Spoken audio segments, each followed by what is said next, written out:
Inimbestigahan ng Philippine National Police kung may kaugnayan ng mga nasabat na malaking halaga ng pera mula sa labing-isang pasahero sa Mactan Cebu International Airport sa ransom money na kaugnay sa dinukot at pinatay na negosyanteng si Anson Ke.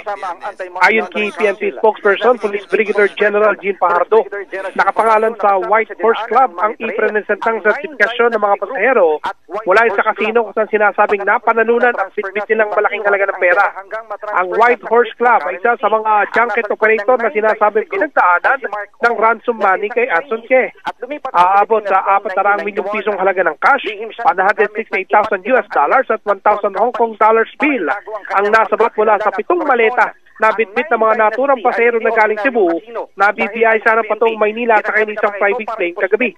Samantala, sinabi naman ni PNP Aviation Security Group Director, Police Brigadier General Christopher Abesha, na inimbestigahan pa nila ang pagiging lehitimo ng naturang sertifikasyon dahil inihabol lamang ito ng mga pasahero ilang oras pagkatapos silang maharang sa airport dahil wala sila agad na ipakitang dokumento upang patunayan ang pinagmulan ng bitbit nilang malaking halagang pera. Ako, Sino Santos ng GMA Super Radio, DZDD. Ang inyong kapuso Mark Manala ng GMA Super Radio.